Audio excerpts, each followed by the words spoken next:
Hello and good morning, everyone. Welcome to this week's new episode, of course, of Breakfast with Boom. I'm your host, Mr. BoomStick XL. And ladies and gentlemen, I am here to tell you that this is going to be one hell of a fire show. News is breaking out left and right. Sony once again stepping on their own D with their PlayStation Stars program hit with massive controversy. We have Saudi Arabia potentially jumping into the video game world by spending 13 billion on an undisclosed publisher. We also have a tweet from the official Xbox account talking about the announcement from Ryan Reynolds himself earlier this week that yes, Deadpool 3 will see the return of Hugh Jackman. About the Reddit post that saw a friend of the program, friend of the community, Jez Corden, poo-pooing it and then rescinding what he thought to be fake news, and he's actually working with the poster, and you know how Jez is. Jez is probably one of not only my favorite, but one of the most professional journalists in the industry that we cover and we know and love so much, and, I think that we have a lot to say about that. And I actually think I might have missed something. What else are we going to talk about, guys? Because this definitely is going to be a 2+ hour show. There is so much to get into. Um, Ninja Gaiden. I think everyone knows who Ryu Hayabusa is, right? Or Mhm. Ryu Hayabusa.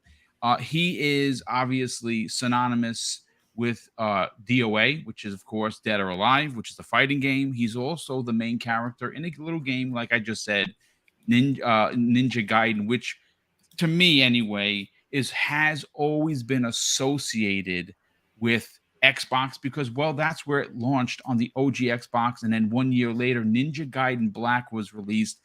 Well, Team Ninja, ladies and gentlemen, has said something, has put it out there into the world, into the universe, if you will, that they are willing to outsource the IP as long as it's done with care.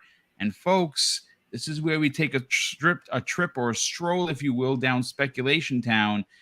Considering Wu Long going into Xbox Game Pass, considering the relationship that they have with Koei and obviously Team Ninja, I think, and this is just a theory and an opinion, that the next Ninja Gaiden should come from none other than Ninja Theory. Oh, I'd love to see what they would do with that game, especially on the technology that's coming the way of Hellblade 2. And we also have to talk about, if we have room, because, ladies and gentlemen, there is so much to get into. We're going to be talking about the video that has made the world spin on its head, and that is the demo made by one dude out of Korea called Gray. Honestly, I've watched the video 3 times. I have it downloaded.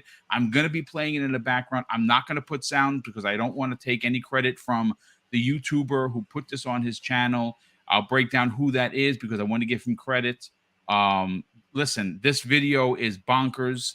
It looks amazing. It literally looks amazing. I actually thought it was a sequel to the original Prey from back in the days with that American Indian who was the main protagonist.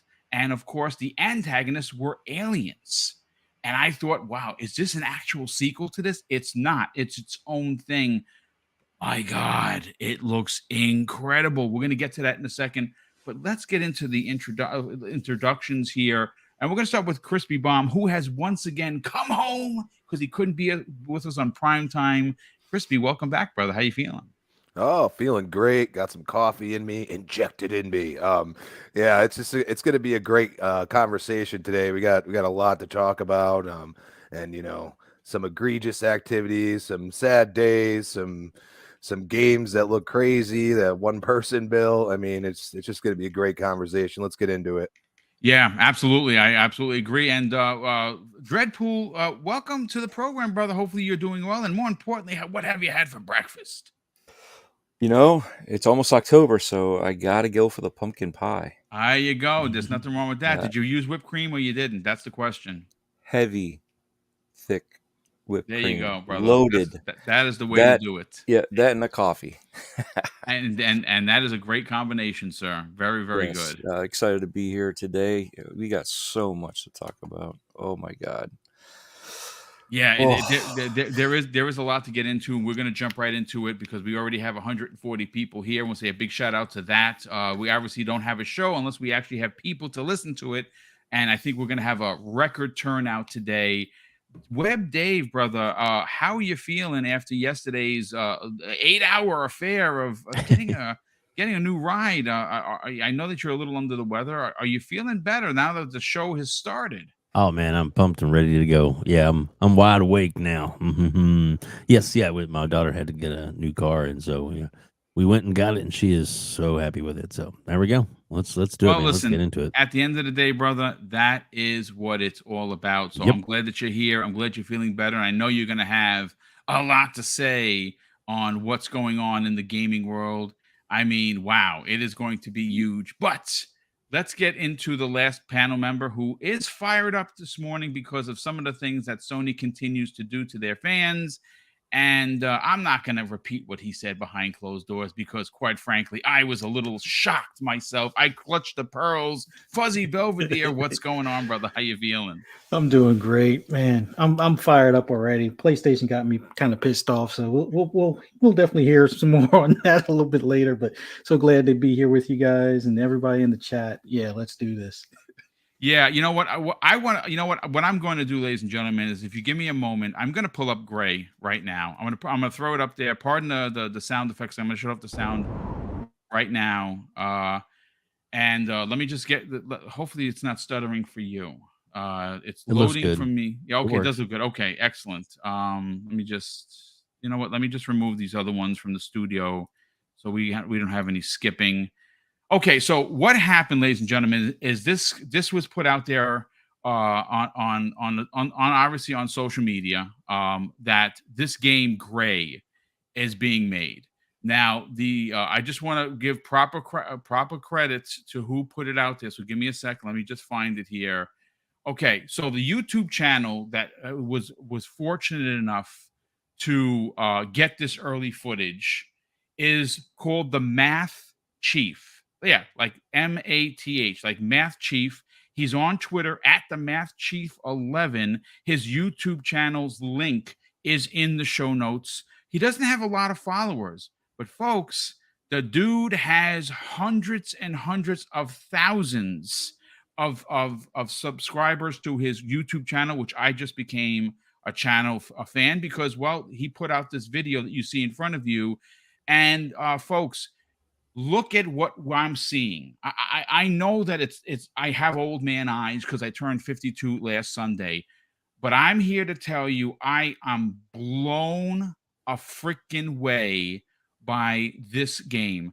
This was made, folks, by one developer, and he put this demo out there so he can get help in making it come to become a reality.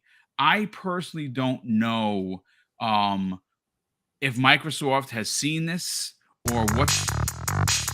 Sorry about that.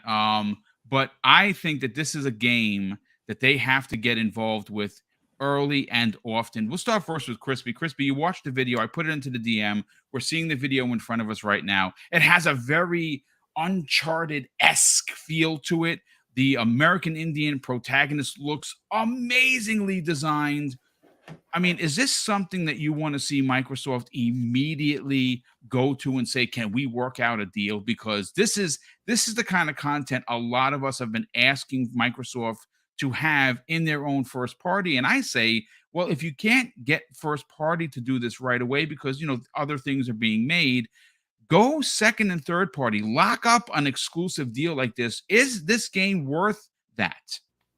I say yes. I mean, you know, obviously you could see some of the fighting mechanics could use a little TLC, but other than that, I mean, the world is designed very well for one person. You know, some of the sounds I heard, I was like, yeah, you could probably change that. But I mean, for being a bare bones, I mean, this is pretty incredible. And, you know, let's be honest, Microsoft's had some pretty good success with like single developers doing games for them. So, it makes total sense. Now, obviously, you could use a little, back end help probably, and that's probably what has been given to those single developers over time. So, I mean, I say go for it, and what better way to launch this out there is in Game Pass. One thing I want to point out, which is interesting, I don't know if this person watched Edge of Tomorrow or Live, Die, Repeat, because those baddies seem very similar to that movie. I absolutely basically do. Yes. like a living entity. And that's interesting because nobody's really went that route with an alien type species in a game, at least. The electricity and the environments are very similar to what I saw in that after they took over parts of the earth. So it definitely looks like something that could really become something special. And this is where we go and say, these developers, regardless of what people say, they can come out with things that we've never seen before. And this is why these indie esque games or AA games they have a huge place here. And I think Game Pass is a great way to give them a launch pad to really have people look at their games. Yeah, I agree. I think what you're going to see moving forward is, again, even last year, speaking with several developers that I know personally, they had explained to me that there is in fact a waiting list to get onto Xbox Game Pass because, listen, it's incredible exposure. Microsoft does their due diligence to advertise said game, whatever game that may be, big AAA or single A or even indie games are coming into into Game Pass the month of whatever, and everyone's always talking about what's the next game coming into Xbox Game Pass. I mean, a perfect example of a smaller title that no one really knew about, even I didn't know about it, is that first-person Doom Quake shooter called Proteus. That game is probably going to be in my top 10 for 2022. It is absolutely astoundingly great. Like I said, you've seen me play footage in the last couple of days. Go play that game. If you like Quake, if you like games like Doom Eternal, this is right up your alley. It is absolutely a blast to play. It's old school meets new school in the best way possible. Yeah, listen, I like what you're putting down, Crispy, and I agree with you. I think that Game Pass is going to be the avenue for developers of every ilk to obviously put their wares into. And look, we're not going to specifically get into it, but yesterday on the new episode of X Vlog Live, Mav and I talked about Wu Long, their developer, which is Ninja Theory, and they had a lot to say, folks, about and let me just stop this footage right there. And obviously this is who he's thanking. I'm going to just drop this footage real quick. You know what? Let me rewind it. Let me rewind the footage again. Again, no sound, folks, for obvious reasons. Watch this while I bring in another clip to come in after this. But yeah, listen. Let's get Dreadpool. I want to get your opinion on this. Look at the game in front of you. This game screams to me, folks, and maybe that's a problem, PlayStation, right? Because they are known for these types of experiences, right? Over the shoulder, real life graphics, story driven content. It's what I love about PlayStation. It's what I love about Sony. I have a PlayStation 5. I quite enjoy it, and I only buy exclusives there. You'll never see me play a multi-plat there because that is for Xbox. But this is the type of game, Dreadpool, that I think Xbox needs. If you are someone on Sarah Bond's team who works with getting games into Xbox Game Pass, is this something that you say, listen, we got to get on this right away? Dread, are you there, brother? I'm sitting here talking to myself again. Uh-oh. All right, so definitely, yeah. For yet again, these games that one person's working on, and they're looking better and better. They're not looking indie anymore. You know what I mean? It's still considered an indie game because of the size, the yada yada, whatever. But for this game to have this oomph, I mean, you had Bright Infinite Memory earlier. One dude, that one a kid, person, as a matter of fact. yeah. You know what I mean? And it looks so good, plays well. you know, and this guy knows that, yeah, I need more help. I need this, you know, and I think Xbox would be the brand that would sit out there and say, hey, look, you know, the same thing they did with Cuphead. We like what you got. We'll invest money into you, Mm-hmm. and let's make this game bigger and better, and let's put out something that's going to be epic.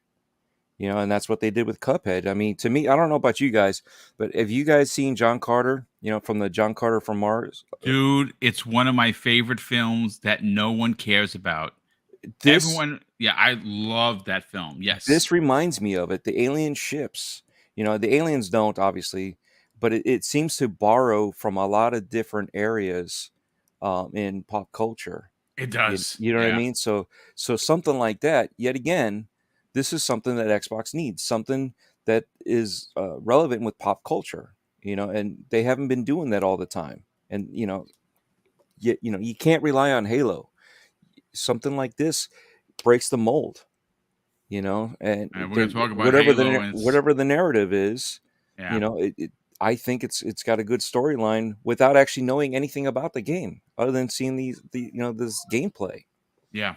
So yeah, absolutely, bring it in, give them some money, even if it's just like I said before, just something to help them make a better game. Even if it goes to another platform, even if that guy, you know, eventually brings out multiplat, who cares? You know, get them the help that they could, you know, make this game even better than what it looks like right now. And right now, it looks amazing.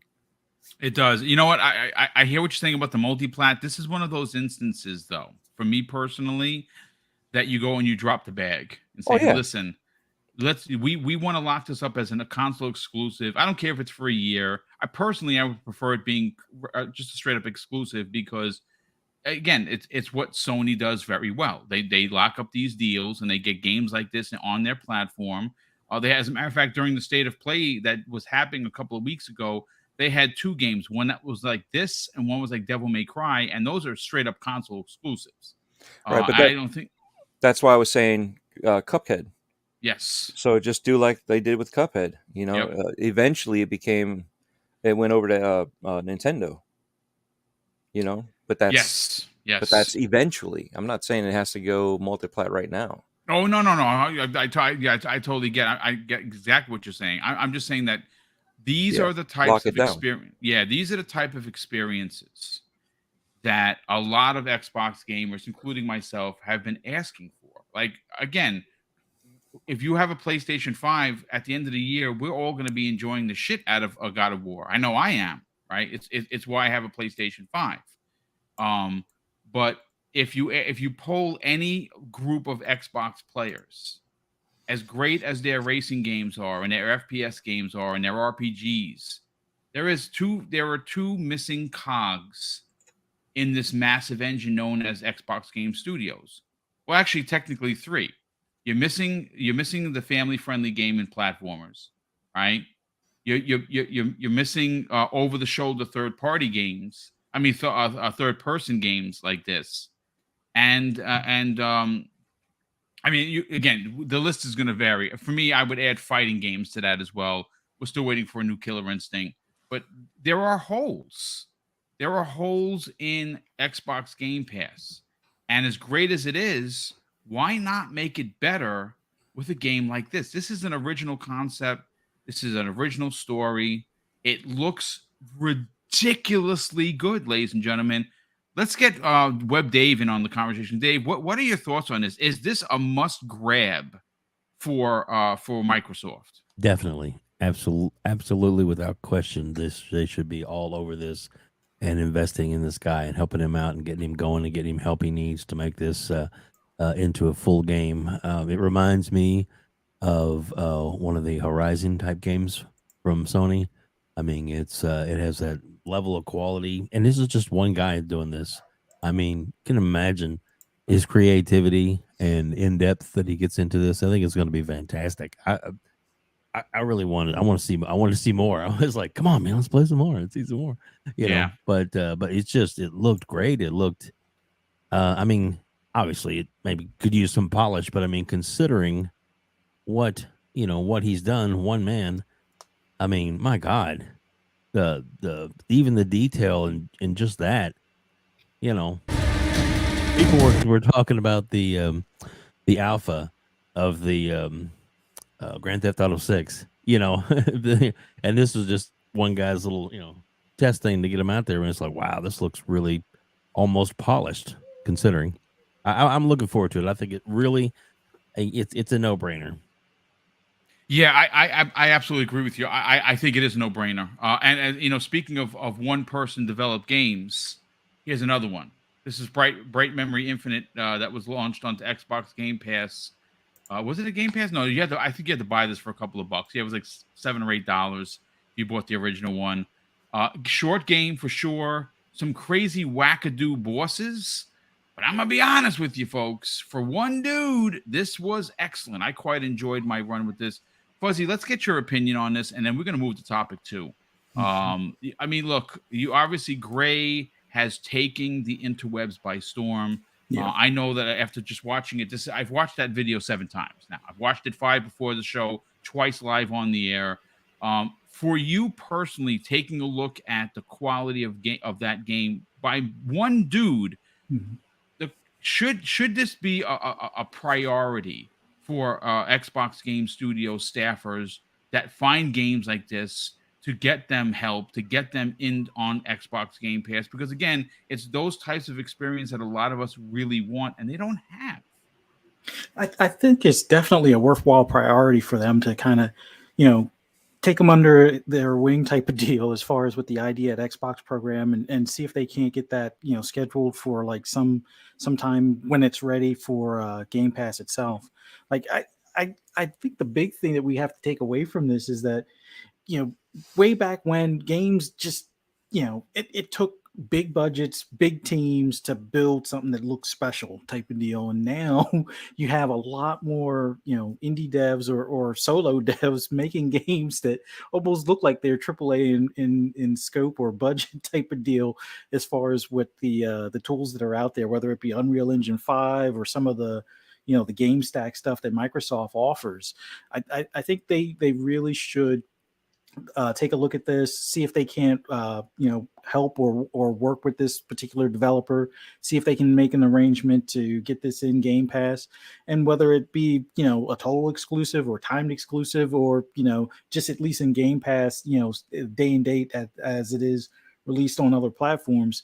I think this is worthwhile because those little, I guess you could say like indie games that come into Game Pass seem to add like that extra spark of why you're maintaining your subscription, whether you're going from AAA or first party, and some of the games that are in there. It's like these are the things that kind of hold your attention in between the next first party drop or next AAA drop or whatever you have it. But overall, I like the graphical style, and yes, I know it is it's not going to be like a Callisto Protocol level, but considering for one man or one person, one developer making this, I mean, you got to give them credit for being able to pull this off. And I definitely am looking forward to what the finished product is going to look like. And if they can get additional help, oh man, I can only imagine that this could be like the sort of like a trilogy or start of a series that, becomes synonymous with either Xbox in general or just as far as like a kind of like a new spin on sci-fi stuff. And I kind of like, where he's taking it so far. Yeah, I absolutely agree. I think that this should be a priority. I think games of this ilk deserve support. Microsoft has a way to get content to mass audience in Xbox Game Pass, right? Currently, and again, this take it for what it's worth. Just take it with a grain of salt. I have heard they have surpassed 30 million. So has Tim Dog and a few others, and King David specifically said that he believes they're well past 30. How much past 30? I honestly I couldn't tell you. I don't have the stats sheets in front of me, but I'm going to tell you this: there's a reason, folks, why there's a line to get into the club, because the exposure of your game, regardless of size, from indie to AAA bomb, is automatically 30 million eyes. Now, is everyone going to download your game? No. Is everyone going to love and play your game? No. But think about this. Usually what stops us as gamers is the cost of admission, right? But nowadays, everything being so bloody expensive, we have to be smart with our money. I mean, I'm not rich. I'm a blue collar dude that's retired. You know what I'm saying? And I make the channel work through super chats and channel memberships, which I'm going to get to super chats in a second. There are already quite a few of them. So in order for me to still be a part of the conversation, Game Pass has been a basic savior for me personally because my backlog continues to grow. And that's because there are so many games coming in there. So it allows me to try, like, you know, obviously you hear Pong Soul say he's a grazer, right? Pong, I love Pong. Pong's always like, yeah, I'm not really, you know, here or there. I'm a grazer. I'll try this for a little bit. He said he's playing right now a space game that has you cutting pieces off. It's like it's an Xbox Game Pass. He said it's going to be people's games of the year because it's kind of like Power Washer Simulator, except in space. I haven't tried it. I heard about it and talking about it on PM in the PM last night. And now I'm like, you know what? This damn Pong Soul, and I got to play this game. Right. So this is an opportunity for Microsoft to do two things. Get games that the fan base has been clamoring for in the third person, story driven, real life type of graphics, over the shoulder camera, right?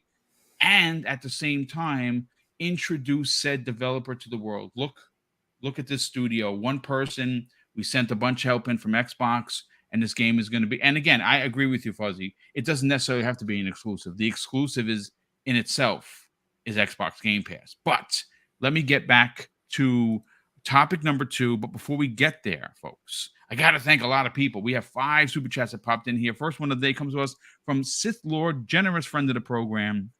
He drops a $2 super chat and says, "Good morning, everyone. I like the new background boom." Well, thank you so much for that. And I'm not sure. Oh, you're talking about the camera one. Yeah, it's a virtual. It doesn't work as good because I don't have a green screen. It's a virtual one. It works because it has a lot of like dark colors in there, so you can't see some of the stuff behind me, which is cool. So thank you for that. Sir X-Man, good generous friend of the program, does a $5 super chat and says, "Was playing Proteus and Xbox console stream at the auto dealer, and it was running flawlessly on my 5G phone with the Razer Kishi. That's why Stadia died." No, look, we're gonna have to talk about this because there are people running around saying that this Stadia death is going to doom the deal and it's Microsoft's fault.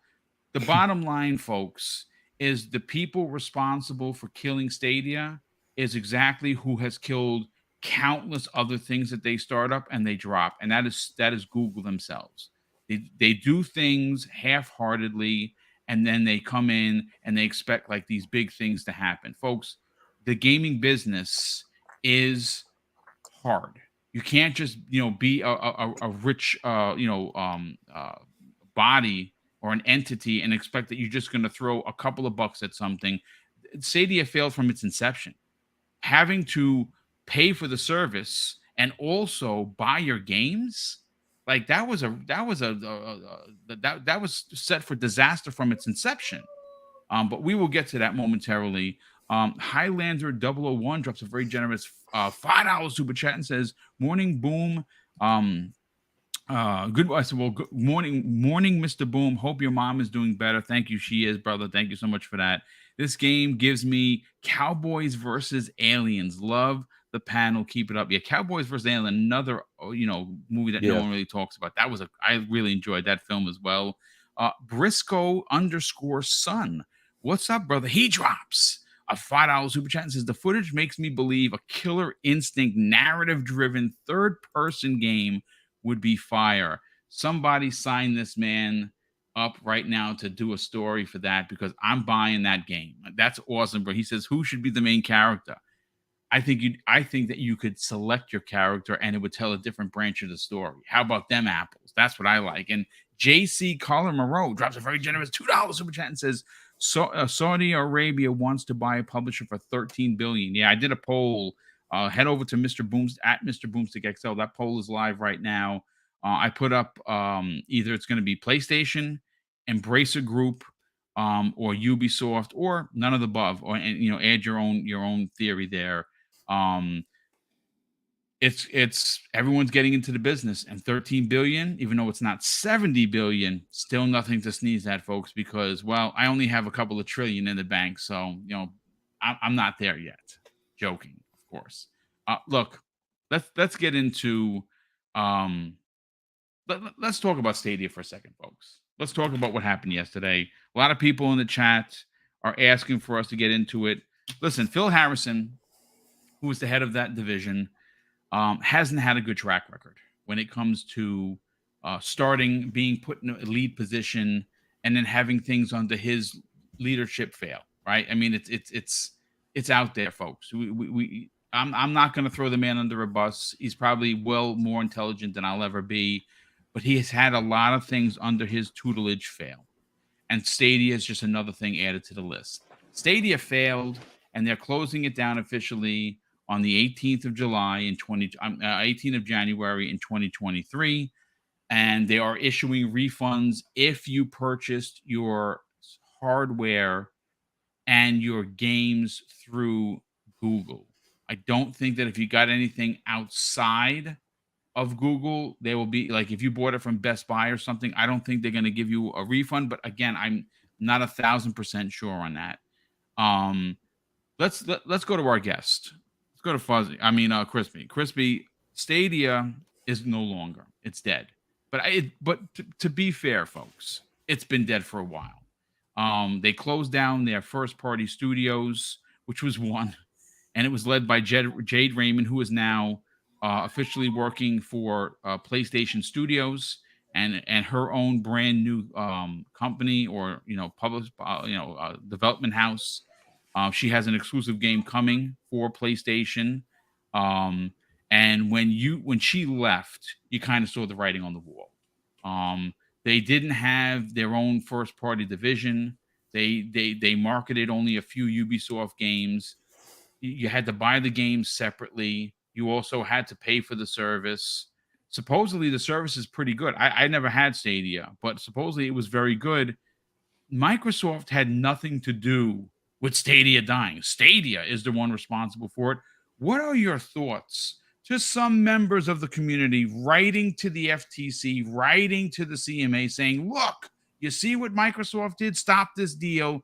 I don't want to throw any names under the bus because, well, we don't do that here. But if you're one of these people, I'm going to say you're embarrassing yourself and just grow up, because the CMA is not going to respond to your tweet. But then again, they did use block emojis in there, so maybe you will get a response. Crispy, what are your thoughts? It's a sad day. Not really, though. I mean, it just, kill it with fire. Yeah, Stadia, they're just like, we have to be first to market, and didn't realize what it's going to entail. It's an undertaking, actually, for sure. Even Xbox hasn't officially launched, even though like just about everyone at this point can play xCloud. They still haven't officially announced it, and basically, Amazon's doing the same thing with Luna. I mean, they're basically, gonna ride that beta train until no end, because at the least you have a back-ended excuse to why your product isn't running correctly. Stadia actually ran well, but they did it completely wrong. They basically made you pay for the subscription, but also pay for the games, which makes zero sense to me. Yeah, I believe there were some games that were like, basically free in there. It wasn't logical the way they did it. They really, I believe, rushed to market just to get ahead of Xbox, even though if they would have known, probably they would have realized that Xbox had no plans to fully release this anytime soon. So that was their own mistake. I mean, they have made their own mistakes. And unfortunately, regardless of Google's standing, money wise, they chose to kill it. And, I mean, I always said, why is Google not getting into more of the mobile gaming and investing there?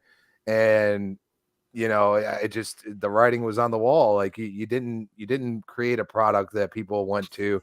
You didn't have, regardless of what you could say about exclusives, they do matter when you're trying to launch a platform. And, you know, as I always say with my story, like Gears is the only reason why I got an Xbox One. When they came out with Gears Ultimate Edition, that's where I bought my Xbox One, because I knew it was coming, and they got rid of the Kinect. They started doing the right things, and Stadia just chose not to. They didn't release with features that they promised. They just fumbled. And the only thing I say is Google. People need to realize Google and Microsoft are not friends.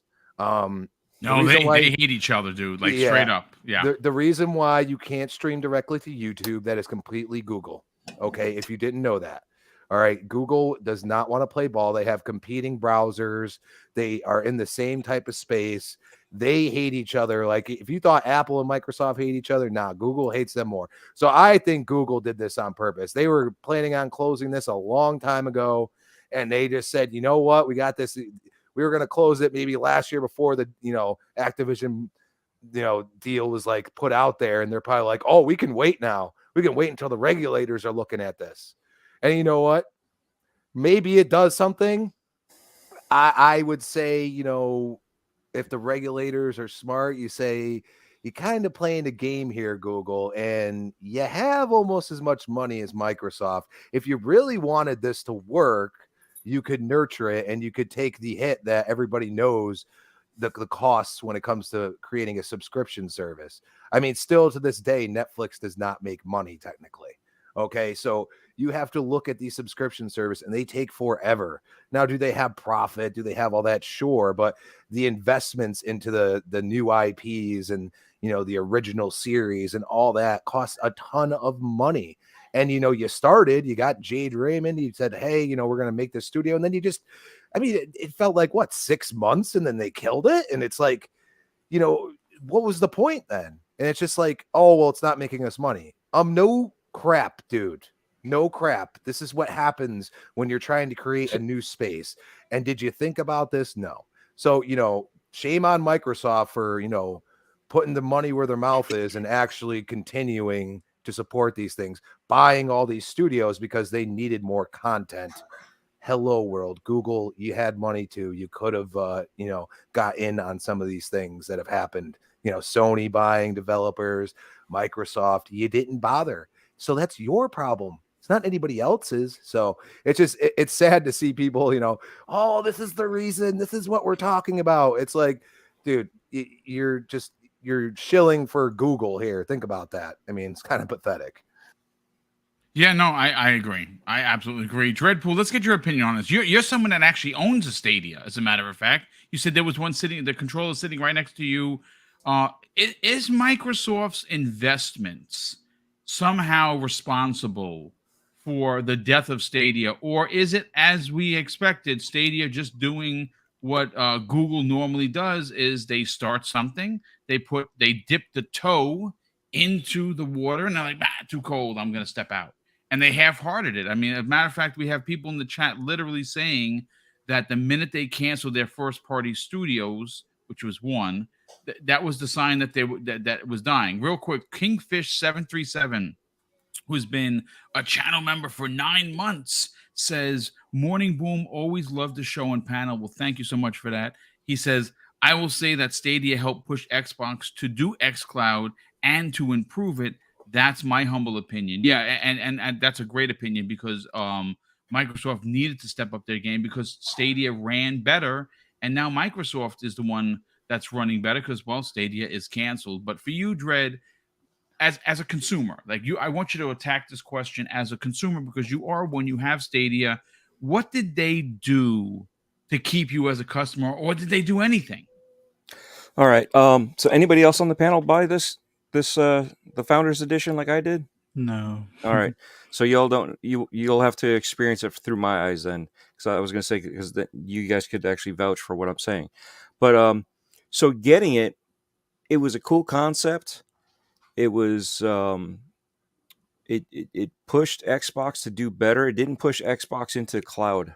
Okay, Xbox already put out a cloud product that they kept internally and said this wasn't good enough, and they scrapped it and they started over to what we have now. Okay, and the funny thing is, Phil did kill Stadia. Okay, I did say that. Phil killed Stadia. Phil Harrison, not Phil Spencer. Okay, let's You get that right. had the 400 people here grasping for breath. But I've already said this before many times on these shows. How many times have I said I wish I had Phil's PR for like getting a new job or something like that to another position. I want that PR guy that whoever, because Phil has screwed up every place that he's gone to. He has screwed up. I don't care how smart he is. He's figured a way to manage to screw it up. And unfortunately, that's what's going on. There's no everything that he's done. There's been no support. You had a studio there, and the studio's gone. Right? They've been giving out free games every month, or like a couple free games here and there. But you still got to buy your basic games. You still have to have the service for the free games, just like xCloud does, or I'm sorry, Gold. Right? So you get your free games with Gold. You still have to have the service. I believe Sony's doing the same thing with their other services. So it's nothing different there. But when you got to buy a game and have the service, I'm like, if I'm buying the game, I should have that part of that game accessible to me for free without requiring the service. That would make sense. But, Phil goes out there, Harrison, right? Phil Harrison goes out there and says, you know what? This is what we have. This is how we're going to do it. And we're beating both the PlayStation Pro and the Xbox One X. We have better graphics, more teraflops. When was the last time we heard about teraflops, right? But then you look at it, and you look at PS5 is coming out. You look Xbox One, the Series is coming out. You didn't know about the Series S yet at that time, but we knew what the Series X was. And it's like misleading information. So everything that he's done has been basically hide the shell and false advertising, and then you have a studio, as Crispy pointed out, that they got rid of. And it's like, this doesn't make sense. You're killing the franchise, or not the franchise, but you're killing your industry that you're trying to get into already. Right. And here's the funny part.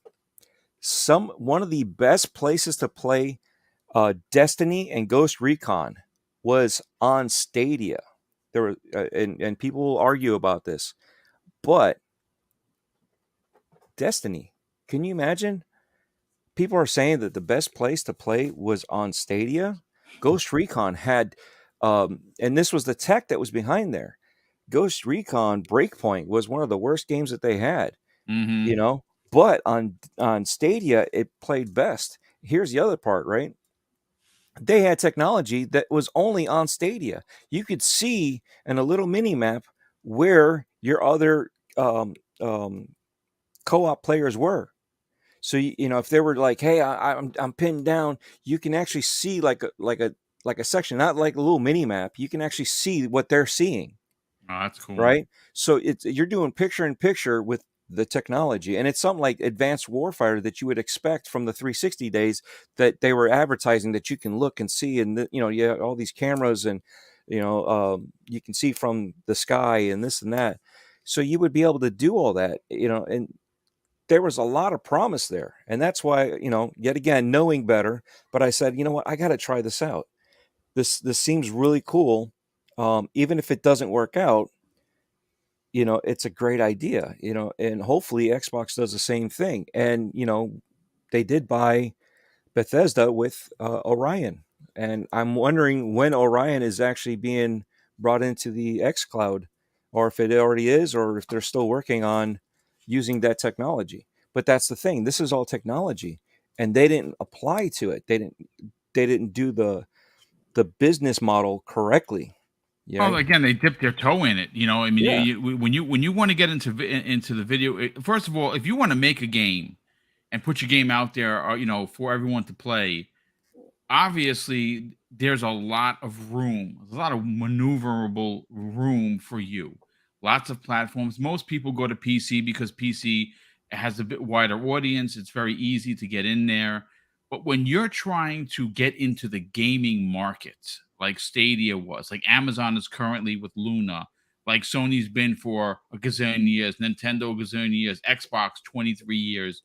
You have to heavily invest. And unfortunately, most people, including myself, when this was announced, I was like, yep, give this a year to be dead because it's Google. Yeah, let me re-add to this because I am seeing questions on if I think Stadia is better, right? The Stadia tech was good and advanced in certain ways, just like when Sony bought who was that that other company that they didn't use basically, and they just let their cloud services go to. Gaikai? Yes, thank you. At that time was good for what it was. Okay. Stadia is good for what it is. However, it's not all encompassing great. Okay. You needed 20 megabytes for your gameplay to be steady. xCloud only needs 7 to 8. So you tell me which one's Yep. better, right? So xCloud is getting better, but you need competition, and that's the thing. Stadia gave xCloud competition and reason to be better, but however, it didn't give them much competition after they surpassed them. When you have less bandwidth that you require to produce good quality video and streams, and not Brad Sams was playing Halo when it was in beta, and he was winning games, okay, on the xCloud. So when you're playing a competitive shooter like that, and you're in this, Halo 5, and you're able to win games and not just get dominated, that tells you that the technology is there just about. It's not 100%, and it will never be 100%. And that's the problem. But at the same time, it's a good thing. So these guys are pushing each other, and that's what we want. We want this competition. And for Stadia to go down, it sucks because now the competition is left to Luna and Sony. Who else is there left that has anything streaming other than NVIDIA GeForce? The GeForce Now, right? But they're streaming Steam games. So yet again, it's another technology, but it's the same thing. We need that the competition there, and unfortunately, they didn't put the money or the backing into what they did. They lied to your face. They misled you. Right? At least now you're actually going to get for those that bought it through Google, you should be getting the majority of your money back. It just depends on how you bought everything. Yeah. Well, listen, again, I'm glad they're giving refunds. Unfortunately, it's only going to be like Dredd just said, if you purchased it from Google themselves. Let's bring in Web Dave in on the conversation. Dave, listen, you like investing in new things. Oh yeah. Obviously, you have a Steam Deck. There's other handheld portables that you might get into because you like tech. We know that. On paper, Stadia sounded like the next big thing for gaming, but in practice or practicality, if you will, it turned out to be a dud, and that's because they thought, and I say they, Google thought they could come in being as rich as a company as Microsoft, as Apple, as many of the other big ones out there, that they can just throw a bunch of development dollars at the wall and whatever was sticking, it would work. And in fact, that's not the case. Yeah, it didn't stick. I mean, it just, like you said, the tech was there. It seemed like it was going to be really nice. 4K, like, wow, that'd be awesome. But, there still were limitations with the, different services throughout the United States and throughout the world that, some places don't have the capability to handle that, the streamlines that they were trying to put out with to maintain at least the 4K part. So, I mean, and then you had to pay for the service, and then you had to buy your games again if you already owned them. I don't know. It just a lot of things. It was a recipe for failure, to be honest with you. Yeah, right there. Agree with you 100%. It definitely wasn't something I was interested in. I'll have to admit I never tried it. I was one of those things. Was like, well, let's see how it goes, and if it becomes something popular, then yeah, I probably would have gotten into it. But no, it never turned into what the promises were. And so since it never made it there, I never adapted it at all. And I feel kind of bummed that some people did. The big thing that gets me, and actually it just kind of it ticks me off that people are like, the ABK deal is now in trouble because of this. That is absolutely garbage. Yep, One does I not agree. have an effect on the other, and this ABK deal is going through people. There's nothing that can stop it.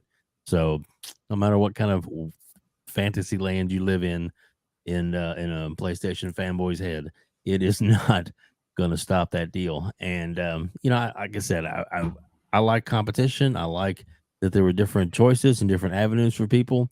But we're still going to be able to do stream gaming on other services. And I think in the long run, what works is what people are going to gravitate to.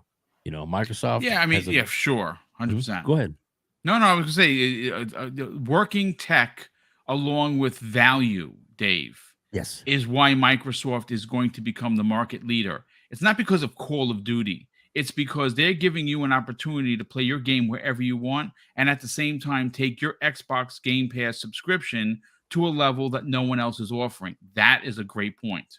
And the nicest thing on top of that is it's not just like like you and me, we can consider we love playing console games or PC games or hardcore games, but there are the level of people that play mobile and is gonna really Yep. Game Pass being such a broad, vast variety. When this is all said and done, and Microsoft is there for everyone. I mean, that's how they Hmm. get to their 3 billion subscribers, is because they have something for everyone, not just for a little niche here, a little niche here.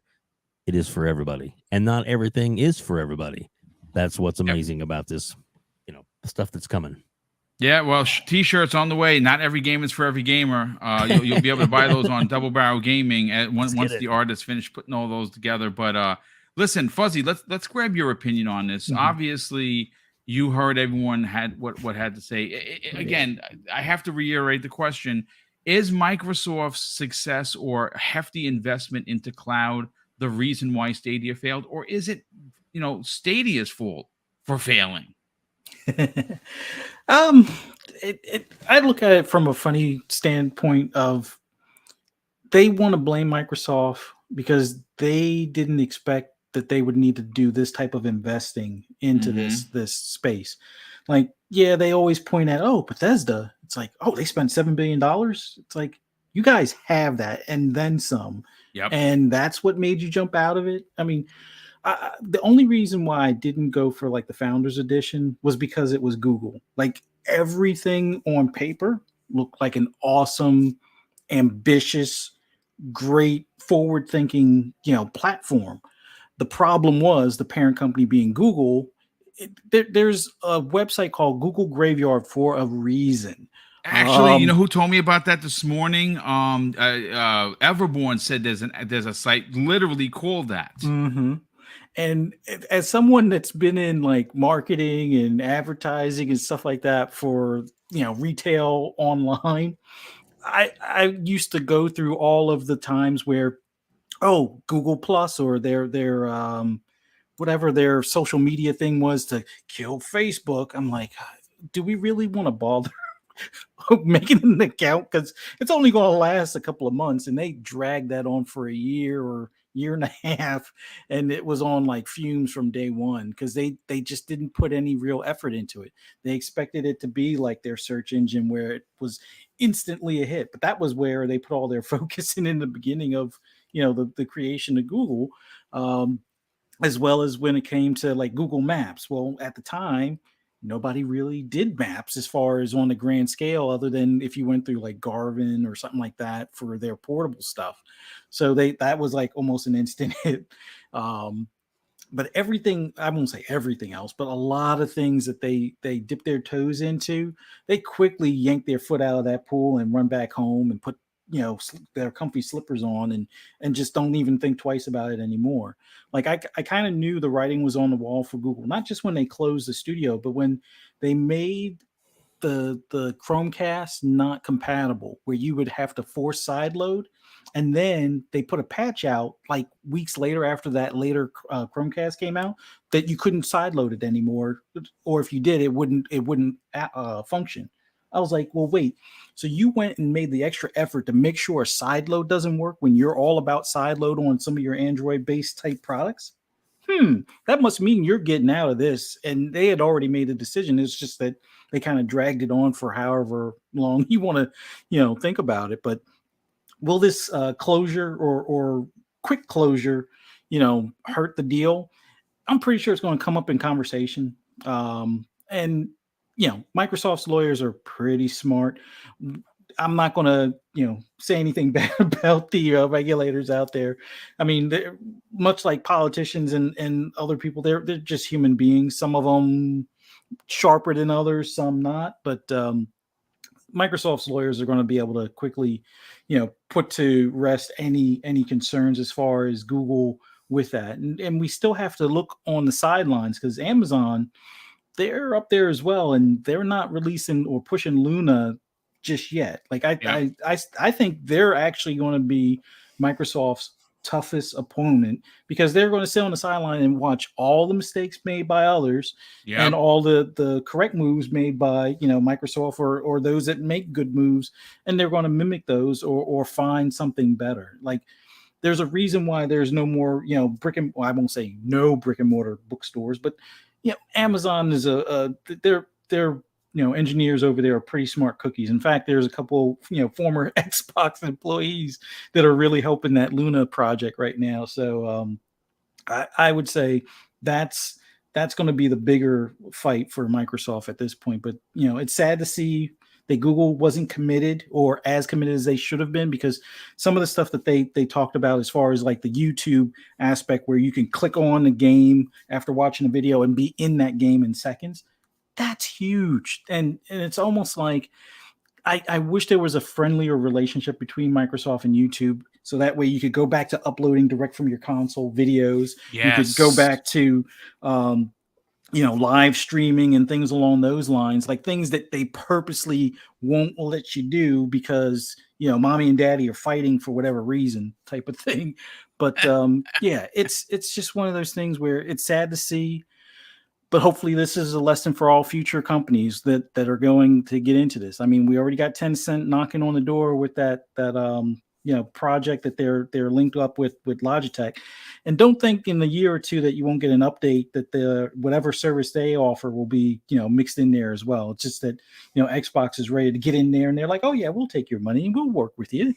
But it's sad to see. Hopefully Amazon learns from this and competition will continue to get stronger as time goes on, keeping Microsoft honest in this cloud space for the most part. So we'll see what comes of it, but it ain't hurting the ABK deal. That's on some other level of stuff where there would have to be something dramatic in, I don't know, like the other like entertainment or interactive media business to really cause an issue. Like Disney and a few others would really have to kind of like step in and try and do something to kind of stop it, to make it even remotely close to being held up. But that's all I got on that. Yeah, I mean, good stuff. Everyone had a great conversation. That was a great piece. Again, originally not in the conversation. We're going to get into Ninja Gaiden and Ninja Theory. Now, there's some folks in the chat here that want to know, why is Ninja Theory being compared to Ninja Gaiden? I'm going to break all that down for you. Super easy to understand. But before I do, I got to catch up with some of the super chats. Been quite a few of them. We have, let's see, Andy Hart, who's been a channel member for 6 months. Andy, thank you so much for that. He says, heard Cyberpunk was also good on Stadia at launch. Yeah, I mean, a lot of people said that it was good, but again, it's if you're not gonna invest fully, this is what sadly happens. We also have a $10 super chat from P1553D like in David, and they say Stadia was dead at conception of their business model. At the point I have to pay a subscription to play the games that I also have to buy at a regular price. I was out. 100%. Andy Hart drops a 2-pound super chat and says Stadia was a very ambitious gamble. Brett Bingham drops a very generous $5 super chat and says, to people saying Stadia is killing the deal, Google still has Android and games. Stadia's peak users were at most only, 0.013% of Android gamers. Yikes. 9 Lives 210 drops a very generous $2 super chat and says, a ghost of our hippo character floats in front of the words "game over." I don't know what that means, dude. I'm gonna be honest. No, with that you. was It was an image. It was Oh, the image. okay, It was the okay. description of the super sticker. Oh, well, there you go. Thank you very much for that. I'm like, I'm confused here. But Brett Bingham drops an additional, very generous $5 super chat and says, Google's attempt with Stadia could be best explained by the old saying, champagne taste on a beer budget. Wow, that is a really good one. Ice Cold, who's been a channel member for 1 month. Wow, dude, he's done this again. Ice Cold, thank you so much for the generosity, folks. He has gifted 5 Double Barrel Gaming memberships. Get out there and claim those. Thank you so much for the generosity, Ice Cold. It is auto generated by YouTube to whoever. Okay, well, there you go. So well, 9 Lives, RSJ Fan, Jason Hackett, Bionic Wolf, and Rick Solaris were gifted. Oh, that's awesome, brother. I didn't know it was see that I'm always still learning with this stuff. Thank you so much for that. K Asante, what's going on, brother? Hopefully you're having a good day. He's been a channel member for 6 months. He says, Fuzzy, sometimes I forget we are such tech kindred spirits. It's like you're talking thoughts right out of my head. Preach, brother. I love to hear that. But folks, let's get into topic number 3. Okay. And this is a good one. Now, look, it's a bit of speculation, right? It's more of a wishery, if you will, from Mr. BoomStick XL to the gaming universe above. Well, look, Ninja Gaiden, like I said in the opening, is synonymous, at least for me personally, with Xbox, right? Ninja Gaiden OG, Ninja Gaiden 1, Ninja Gaiden Black, truly masterpiece, mastercraft level titles that are the reason why you have Soulsborne's games today. Their difficulty spikes were through the roof ridiculous. Now, I can't prove it because there weren't achievements, but I beat Ninja Gaiden Black on hard. And when I tell you it was hard, worth every 1,000th death that I got. It's a series that has had a few releases in the last couple of years that have been nothing short of terrible. Well, thanks to an interview with the head of the studio, Team Ninja says this. It isn't against outsourcing a new Ninja Gaiden. Studio president Fumihiko Yasuda says a new series entry would need all the right pieces to fit. Now, listen, folks, we talked about Wulong for a hot second on how that's coming into Xbox Game Pass. We know that Team Ninja is making Wulong. Yes, it's a multi-plat, but it's Game Pass day and date. I've played through the demo. The demo was unbelievable. Game is hard. Game is very, very hard. And the last boss, ridiculous. Like I beat him once on his first form and just got destroyed on the second. But I'm going to be playing the S out of that game, thanks to games like Elden Ring, who have now brought me into the fray. Okay?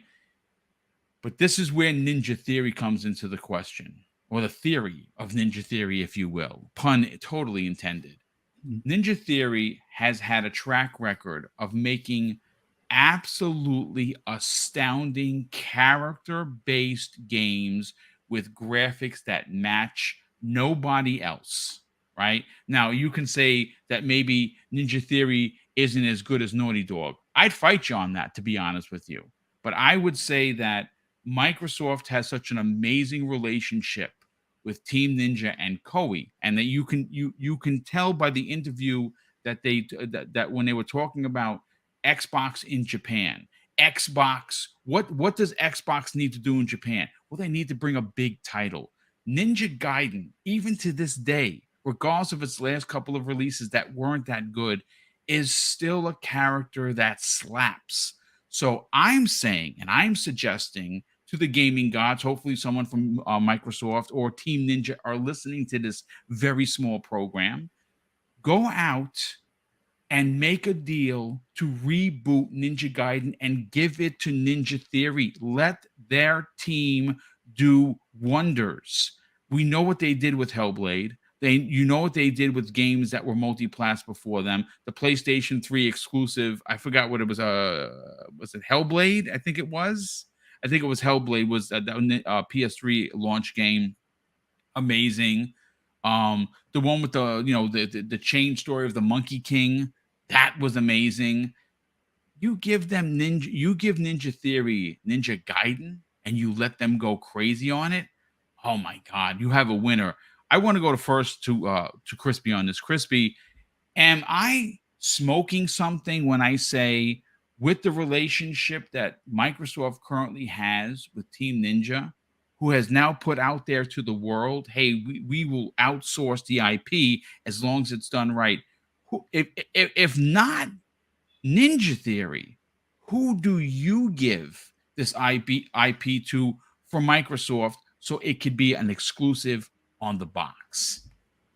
You got to give it to Ninja Theory. I mean, let's be honest. Ninja Theory could do whatever they want at this point. I mean, I'm going to be honest with you. I am wholeheartedly believe that Hellblade 2 is going to be one of those games that people talk about for 10 years plus. They did it with Devil May Cry. People kind of didn't like, but the way they went is kind of new school with that game. And, they just, at this point, the way they're building their dev team, the way they're being open to, us consumers about, their processes at this point, that takes a lot. That takes a real lot to, be so open about what they're doing, with especially Hellblade 2. And, I mean, is it possible? Yeah. Team Ninja, everybody says like Souls-like games type thing. Well, I mean, it would be nice for those people that like those games to get more of them on Xbox. And, at the end of the day, you're going to say, well, Microsoft will probably foot a majority of the bill for this. You know what I mean? If not all of it. It makes sense. There's also they could be talking about somebody completely different. We don't know. Sure.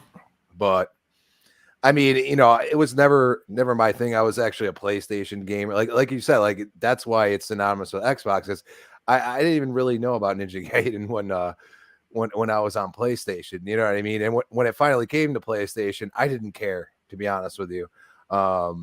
And then that's where I go and say I was playing like other games like Tenchu and stuff like that back then. So good. You know what I mean? And once I got my fix of those, because those weren't easy either. A lot of people forget about Tenchu, but that game was definitely ahead of its time, especially Wrath of Heaven was one of my favorite games. I imported that game when it first came out, and when I played it, I couldn't believe what I was playing. Yeah, and it did it was like one of the first games that did the X-ray, and like you'd execute people and you'd see the bones and it go through their skull or something. It was a pretty wild game. Really, like if you look at Ghost of Tsushima right now, that's why I want to play that, because it reminds me of what I played in Tenchu. But at the same time, I mean, we need more of these games. It's just like we were just talking about. Gray, it's like we're going to ask Xbox for what we don't have. Right now, we are good on the multiplayer side, and we don't want them to ever take that away, which I'm glad they didn't go the route that, Sony went and said, nah, we're done with multiplayer, but at the same time, we got to ask for what's not there because, we want more people to play with. You could say, oh, we're just Xbox and this and that. Like, dude, like, I want people to be able to enjoy at a decent price, something that, they're used to paying more for, and I think as they go about, getting more partnerships in Japan, I think Xbox needs to look at games like this and say, yeah, you're not gonna have them, beating down the world, but you do have the Elden Ring, and Elden Ring probably opened Xbox eyes and said, okay, there is, these gamers that really want to play these type of really difficult but satisfying games. And I say go for it, get those partnerships, because it's something that we need on this side at this point. Yeah, I absolutely agree. Shout out to Mr. Joanna Dark and Jack Steele, who corrected me, and it was Heavenly Sword, which is, yes, that's again way ahead of its time. Ninja Theory at their absolute finest. I think I'm playing the same footage as I was playing before, so if that in fact is the case, and I believe it is, I will change it momentarily. But I do want to bring in Dreadpool on this. No, actually, I didn't play this footage because I didn't drive the car. So yes, so this is new footage. Okay, excellent. Dreadpool, look, Ninja Theory has a lot on their plate. Team Ninja has a lot on their plate. As a matter of fact, someone actually said in here, I'm trying to find out who said it. Team Ninja is currently working on another PlayStation 5 exclusive, which makes perfect sense as to why they would want to outsource this game, outsource Ninja Gaiden, because obviously Ryu Hayabusa, I don't know whether you know the character like I do. He's a big character in gaming, and yes, there's been some poorly done Ninja Gaiden games, but at the same time, I'd love to see them reboot it and bring it back in a big way. For you personally, is Ninja Theory the right team to reboot this IP? Let me see. Let me talk to Phil Harrison, and I'll get back. No, but don't speak to him. No, don't do that. He's going to ruin everything. Exactly. Not that Phil. Not that Phil. Yeah, we don't want that Phil. That's not my Phil. So, we do need Ryu to come back. We miss the old Black days. We met the Sigma days. It just wasn't cutting it. Even for those of us that had rebought the triple pack, Sigma just doesn't cut it. I don't know what it is about it, but it's just not right. I forgot what they did. They made it easy or something, I guess. I don't know. But yeah, it needs to be done right. All these franchises, because you got to remember, what have I said before? Yeah, we've played the old games. We need something new, and really, it doesn't need quality of life update, but it does need some to be brought back into the forefront for the next generation. Because I want my daughter to be able to play these games. I want her to experience the history of some of these characters that we've played, and she's not going to get into the older games. At least she can get into the newer games. But that's what we want. We want something to look beautiful, to react properly, and give us a challenge. And this is the type of game that does that. These are good games that get you a little story, a little bit of action, and it needs to be done right. So whoever gets it, do it right. Make sure, and I wholeheartedly agree with them. If they say, you know what, this isn't up to our standards, just cancel it, and then it is what it is. But I'd like to see it come back. I'd like to see it, like I said, done right. I want to be able to be like, yeah, I remember playing this game, because let's go back to Halo, right?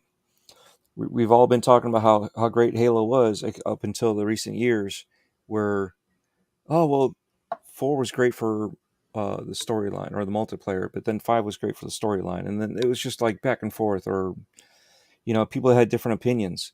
But why can't we have the same opinion of it's a great game?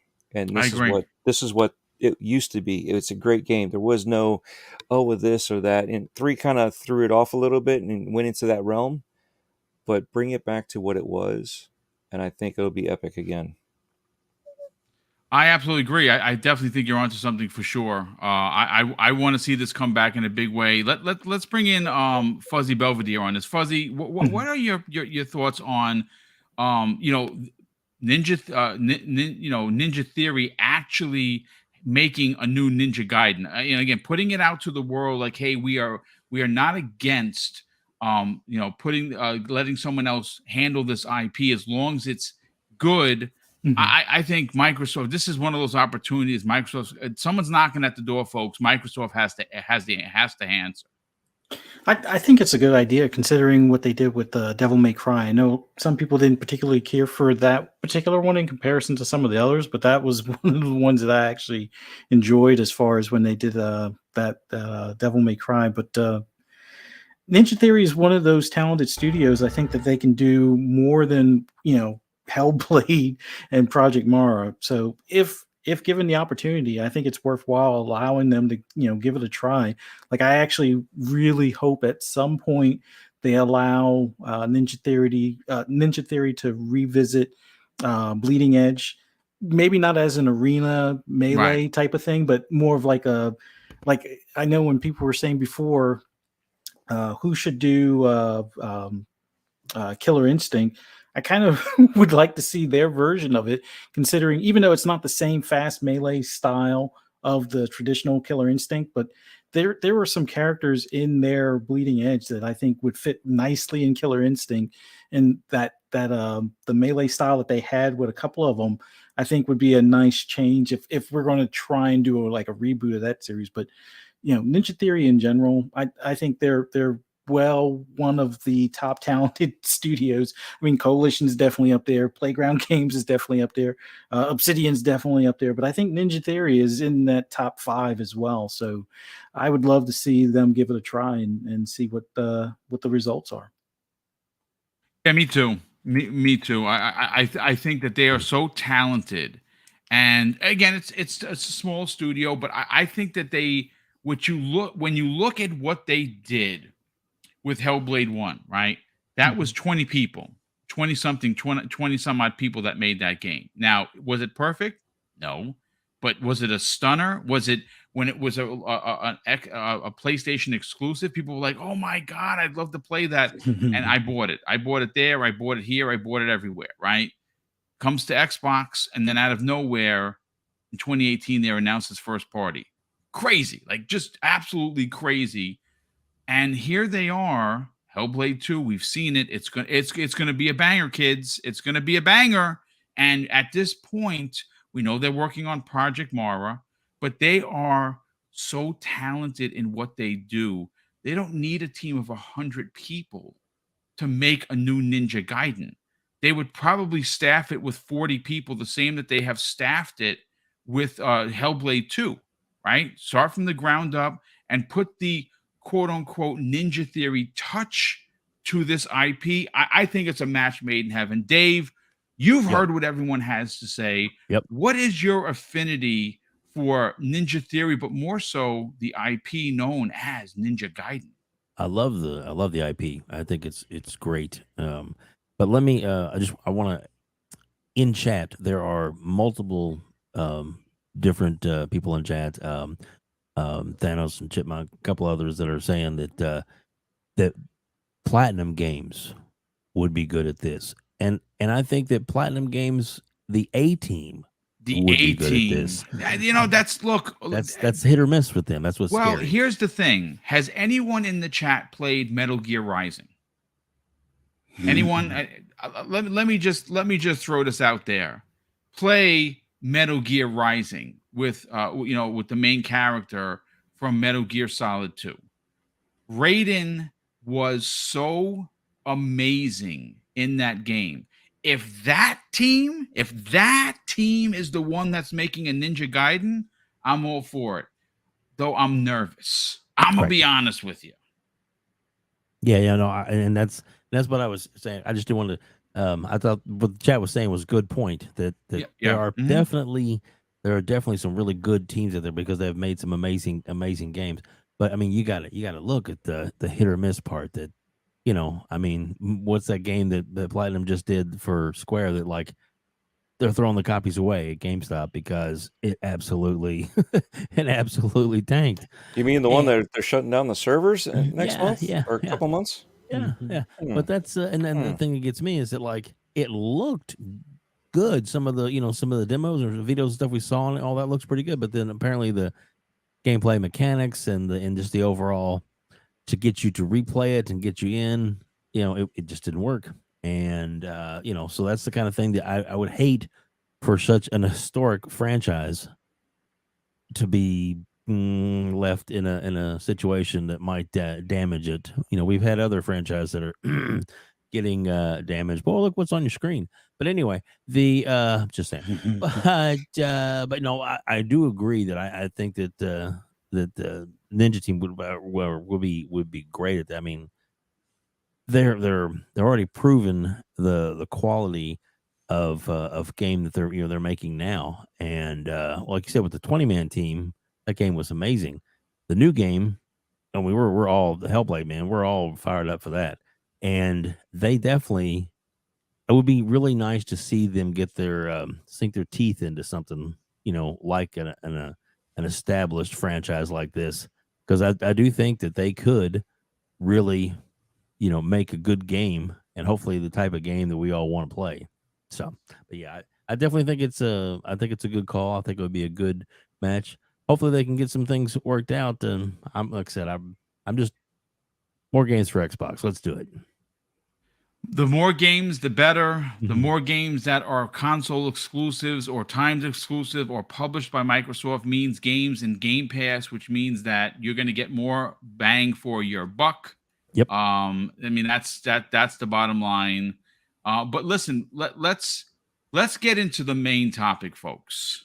You guys are here to talk about Deadpool and Wolverine. But before I do, the super chats, folks, they're unbelievable. And JD Gamer, who's been a monster supporter of the channel almost since inception. So JD, shout out to you, brother. Welcome. He has also, he was 2 years, has been a channel member. So that should break down how long he's been supporting the channel. He also has gifted 5 Double Barrel Gaming memberships. Dude, that is amazing of you. Thank you so much. That is very, very kind of you. Novel Fernandez was gifted a membership by JD. Dip Down Anime as well. Let's see. JC Carla Moreau. That's awesome. Thank you. Let's see. King Skull was also, and Orange Rhino. Those thank you for that, Dreadpool. I didn't even know where the hell you found it, but good on you that you did. Thank you for that. We also have let's see, Zoso One Up drops a very generous $2 super chat and says shout out at Ice Cold for all the gifted subs again. GGS. Yeah, thank you so much for that. JD Gamer drops not one but two $5 super chats. And the first one, he says this: can I get Enslaved Odyssey to the West 2 from Ninja Theory? Oh my God, yes. That's the game I was telling you about that's based loosely on the Monkey King. Unbelievable game. Well ahead of its time for graphics. It's probably one of the Xbox 360 and PlayStation 3 era games that would be considered an unsung hero that no one knows about. It's honestly incredible. He says they are they are the epitome of action, great action and hack and slash games. And I need more, please. Yes, I absolutely agree. He also says I need them to split into 3 teams for this one to be one of the games they're working on. Yeah, that's a studio you want to staff up. There's no doubt about that. We also have Jesse DeBarrios. No, I'm sorry. Mr. Nichols drops a very generous $5 super chat and says, Tomonobu Itagaki will make and Xbox needs to buy Ninja Gaiden. Yeah, you know what? Itagaki is, I mean, he has a studio. I believe it's something Valhalla. Then he actually said, I think it was last year, hey, Microsoft, I'm looking to be acquired. That guy's got talent. He was teaching for many, many years after he left Team Ninja, and he left, there was some accusations made about the way he would, say things that, people kind of pushed him away. So he went into teaching, and now he's back in game. He wants to get back into the game development part of gaming. I say give the guy a shot. That's just me. Jesse DeBarrios drops a very generous $5 super chat. Says hello from Florida. Well, dude, hopefully you and your family are safe, and there was not too much damage of what went down on Wednesday. He says, keep up the awesome work, Boom. Love watching the shows as always. That's very kind of you to say thank you for that. Raiden Blade, who's been a channel member for, my God, an entire year, drops a £5 super chat and says, Boom, I want Darksiders remake exclusives to Xbox and only focus on war as the many character leads in the story from the first game was great. I'm replaying. Yeah, I actually like the idea that they made each game, because my favorite, as great as war is, mine is Death. That the second iteration probably was my favorite. I played through and beat the third one. I'm still waiting if they're going to come out with the fourth one. It makes sense, right? You know, they have the four horsemen. I'd like to play the game with the other one. I know there was a top-down Diablo-esque game that used the fourth horseman, but I'd like to see a straight-up real sequel. Jesse DeBarrios drops, wow, a very generous $10 super chat and says, honestly, I'd love to see Sega or Bandai Namco get welcomed into the ecosystem, especially Bandai Namco, because they have some fighting games which Xbox really needs at the moment. Yeah, there is, and this is not my words. This is his words. Oh my God, why is his name eluding me? The fighting game guy that has a million subscribers, like 1.5 million subscribers. Oh my God. Boone? What is it? Ed Boone? Ed No. Boon. No. He's a YouTuber. I'll get. Oh, Maximilian. Maximilian, dude. Yes, thank you for the save. He actually had a video out a couple of weeks ago, and these are his words, folks. He called this a crackpot theory that he can see Bandai Namco taking on the Killer Instinct IP and then licensing it out to people that they have worked with. And that is the creators of Blaze Blue and Guilty Gear. Yes, and yes, please, because if it's not going to be Ed Boon making a new Killer Instinct, which he said some things last week that, my God, it makes me wonder. Listen, I don't care who makes it. Just make a new Killer Instinct with someone that has fighting game chops in their DNA. But folks, let's get into topic number 4.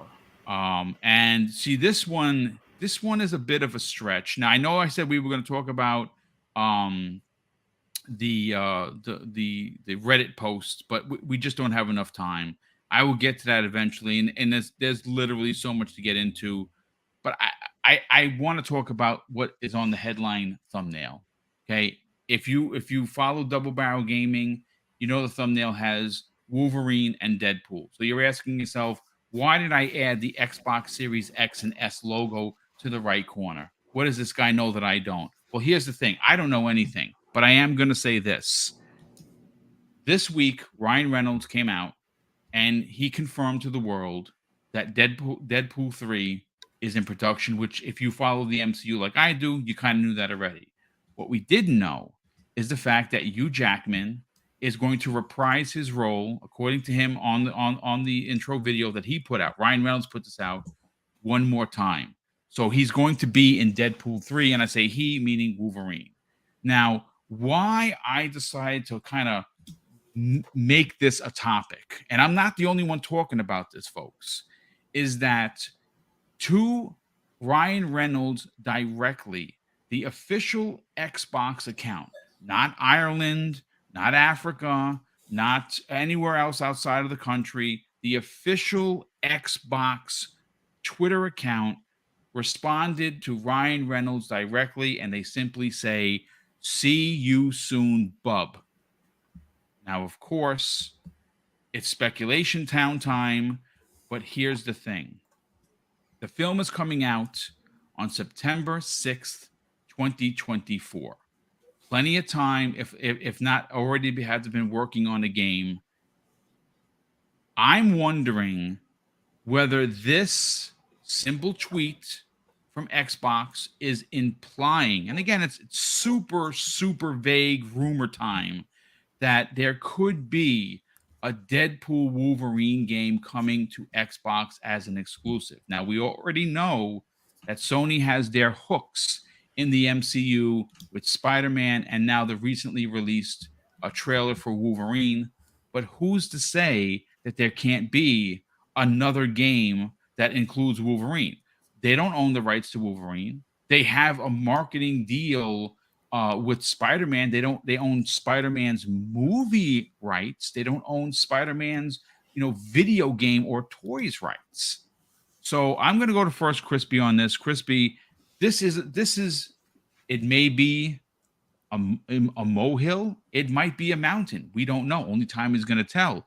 But when you have Xbox responding to Ryan Reynolds and says, "See you soon, bub," I start to get wild theories. I'm interested to get yours. Well, I first want to say, being, a huge Marvel fan, these two are my favorite Marvel characters. Number one. Number two, Hugh Jackman is Wolverine and Ryan Reynolds is Deadpool. And you can argue with me that till no end, but go watch X2 if you never have and watch Hugh Jackman in that. He is Wolverine. I was just over the moon when I saw this, even though I felt like they were setting this up the whole time. Like, even in Deadpool 1, when he goes and cleans up the timeline, I mean, people are putting that out there. Like, when I call upon you, you come, you make sure you say yes. And like, it's hilarious because I think they've been setting this up the whole time. And I know they act very like mean to each other. I think that's exactly what they're going to do in the movie. And you also have to realize that they're actually friends. So they pull shots at each other all day, every day. And it's quite hilarious. I think this movie is going to go like gang. This is going to be the most successful Marvel movie they have that year, in my opinion. Besides that, imagine, okay, because we're down speculation town. This is not even anybody's confirmed any bull or nothing. We're going off of one single tweet. Imagine if the unannounced Coalition game, it shows up at the Game Awards and it's Deadpool. And you have some cameos from, Wolverine. It's not like, dude, you might be onto something here, brother. I didn't even think about that because damn, the Coalition, what? And it's almost like they were testing the waters with the Matrix demo. A lot of people, if you look at that, I'm telling you, they could make a movie style game and it doesn't have to be Gears-esque. They have the talent to do whatever they want. And I think if you're going to do it and you're going to do it right, because I mean, the Deadpool game that came out that some of us played, it was okay, but it was not what we were looking for. You have somehow Ryan Reynolds and Hugh Jackman voicing that as well. I mean, you're going to just blow people out of the water, in my opinion. And you have a talent like the Coalition do it. You can't have some random studio do it. You got to have one of your big hitters that knows what the heck they're doing and how to approach, an IP that hasn't been touched in God knows how long as far as gaming. So you got to go with somebody that's invested, that knows how to mess with engines and all that. That is the Coalition.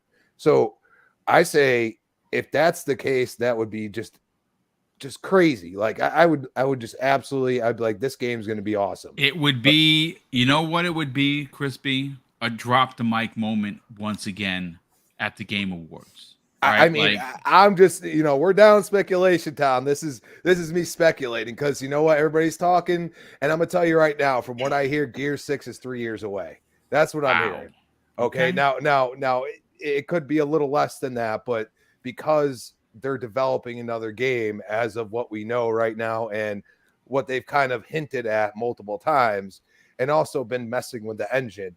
They want Gear 6 to be an absolute masterpiece as far as like graphical fidelity, everything Yep. else. They want the full-on UE5 experience. That is also what Epic wants. A lot of people say, "Oh, Epic doesn't really play ball with Xbox anymore." No, when it comes to the coalition, no, they have backdoor access. They got the VIP, buddy.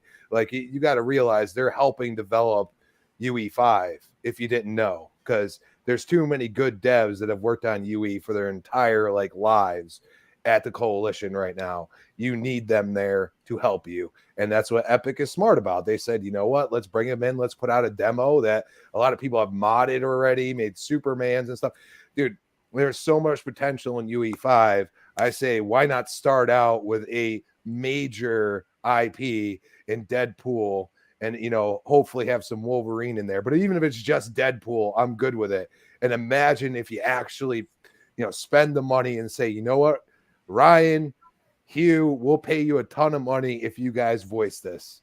And Oh I my think God, you yeah. say screw it, we're going all in on this. If you're gonna bring out an IP, let's have the actual voices there, because I don't think anybody could really, you know, do Deadpool like Ryan Reynolds can. No. You know what I'm saying? So it's like we need that, and I feel like Ryan is one of those people that's like he does all these weird investments and stuff. Like he does stuff that nobody else will do, and I feel like he would absolutely enjoy being in a game and, you know, having people play as him.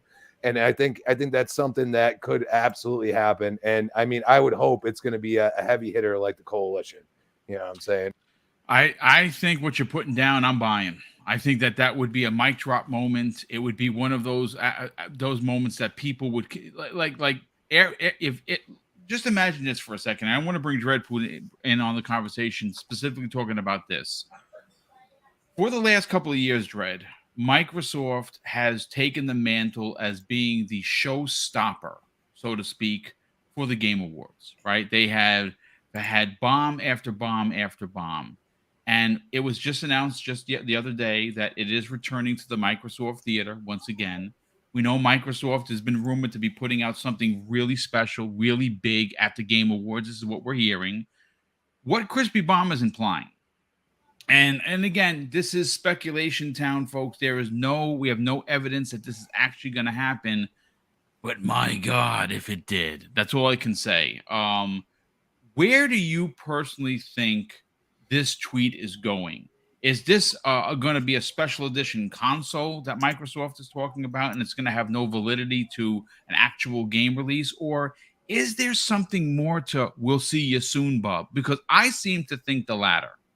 I think I'm going to drop the bomb on the last thought. Okay, so I'm thinking it would be great to see another Deadpool game. I personally would like to see a Dreadpool game, but that's me. But yeah, they released the one that was multi-plat on the 360. Then they re-released it on the following Xbox One, gens on yeah. Xbox One and PlayStation 4. So I did have it for the PS3, and I bought it digitally because I was like, "There's no way I'm losing this one." I bought it digitally on the Xbox One, so I did double dip on purpose. But that's because, you know, that's one of my favorite characters. Ever since he came out with and had the one shots, people were like, "I don't get this," and I'm like, "You don't understand. This is awesome. I love this." So for me, I'm a huge fan of this.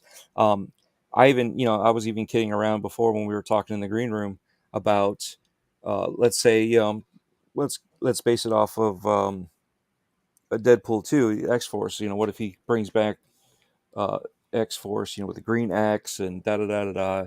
Be kind of funny, be kind of hysterical. It would be cool to see like another Wolverine, maybe a Wolverine Deadpool game. But when I'm reading into it, and I thought about it, and it just kind of clicked.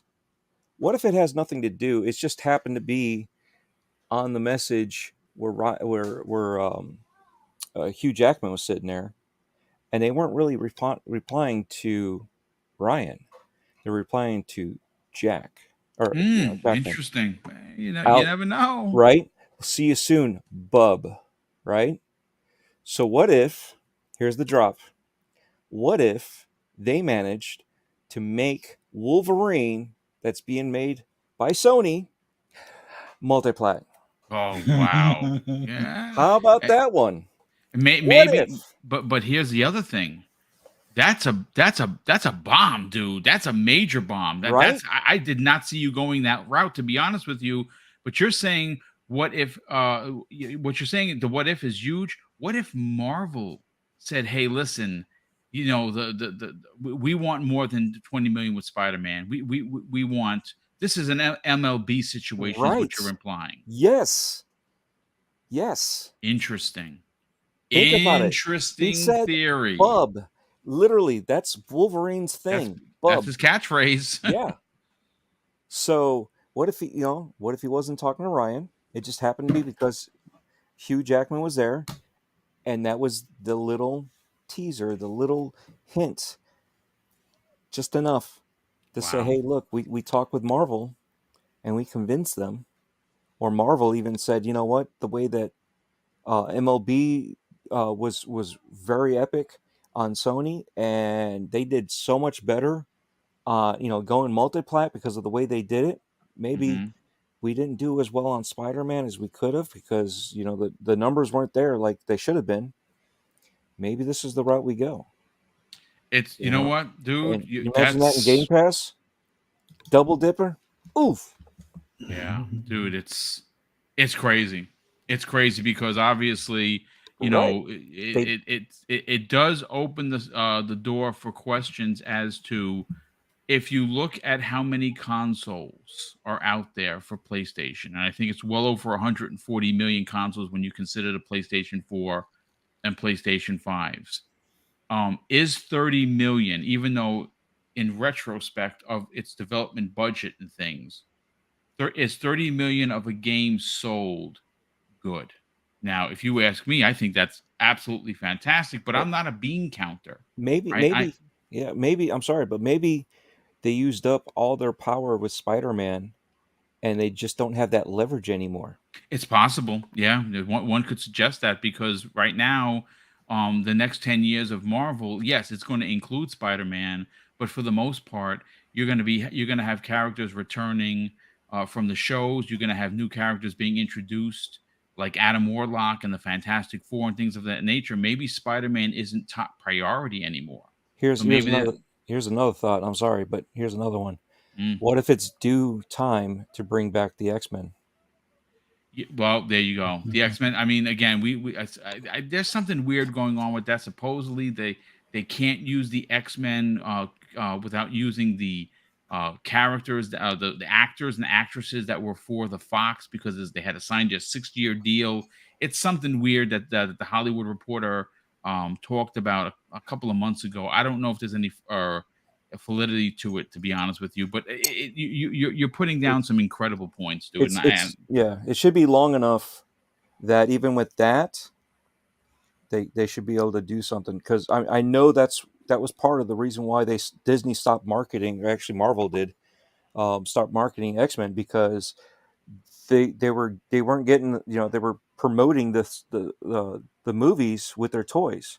The toys were promoting the game, or the movies were promoting the toys, but they were trying to get it back, so they stopped production of everything. Oh, they even stopped the comics, dude. Yeah, I mean, they stopped production of everything. Yeah, they stopped. They cut them right off at the ankles. That's why. So maybe it's been enough time that the contract is coming out, ending, and now they can actually get into it and start putting it out. Because if that's the case, why do we have Hugh Jackman? Listen, dude. You are taking the Speculation Town tour bus, and I love what you're putting down. I'll shut up now so everybody else could. No, dude. Listen, you knocked it out of the park. Comment of the entire comment of the whole show. But Fuzzy, before I get to your brother, I gotta thank some people. There's been so many super chats, man. Thank you, folks, so much for that. Gerald Knack, good friend of the channel, who's been a channel member for 6 months, has dropped an outstanding $5 super chat. Just showing support to the hardest working man in content creation. Thank you, sir. Mr. BoomStick XL, my age. I'm at your age as well. Oh, there you go. Salute to you and all the All-Star panel. Well, thank you so much for that, brother. Definitely appreciate it. Let's see. We also have Jesse DeBarrios. Wow, an additional $20 super chat. Wow, Jesse. Thank you so much for that. He says that would be so sick. I remember the Deadpool. I was gonna say Dreadpool, the Deadpool game that had that they had on the Xbox 360. Yeah, I beat it there, and I beat it again on the Xbox One. Phenomenal game, very funny, which was hilarious. So if they came back with another Deadpool game or even an X-Men game featuring Deadpool, that would definitely be hype worthy. Absolutely, indeed. Jesse DeBarrios drops an additional $5 super chat. Thank you so much for the generosity, dude. He says it's also possible the Sony Wolverine game may only be a timed exclusive. Oh my dude, that is a giant L for Sony if that in fact is the case, because wow, but I'll take it. I'll take Wolverine on Xbox, no problem. Jacob Novick drops a very generous $5 super chat and says, I have a funny idea. Outsource the new Ninja Gaiden from Team Ninja to Ninja Theory and call it Ninja Gaiden, the Three Ninjas. You know what? I like what you're putting down there, brother. And Sir X-Men, we have some more super chats to come in. Kabini Gaming drops a $5 super chat and says, great show, great work as always. Well, thank you for that, my brother. And Sir X-Man drops an additional $2 super chat and says, I want a new Marvel versus Capcom old school style. You know what, dude? So do I. Go back and take whatever the best parts of Marvel versus Capcom 2 and make a new one. Don't do it the 3D model way. I like the 2D sprites personally. But Fuzzy, let's get your opinion on this. I think that the bomb drop of the day comes the way. I mean, Crispy has dropped a bomb as well as Dreadpool. Mm-hmm. Again, this is just a mere tweet. There is no validity to it outside of our opinions. We're going down speculation town. But I kind of feel like the time is right for a Marvel exclusive for Xbox. Yeah. And hearing again, it's a simplistic tweet. See you soon, bub. I don't know, man. I think there's something there. Xbox's social media account always throws something out there, They love to stir the pots. And more times than not, there's something behind it. Even if it's just like, okay, you get a 60 or like a frame boost on this particular game, or we're going to work on doing a remake of a game or something to that effect. There's always something, even if it's just like, oh, we're going to do a special edition console.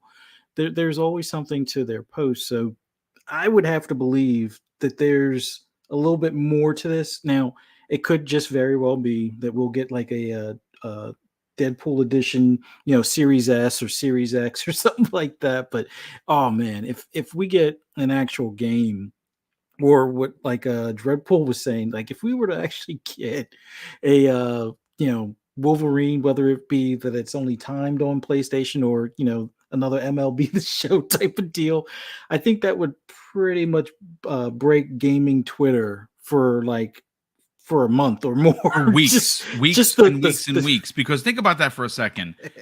Before MLB The Show was on Xbox, mm-hmm.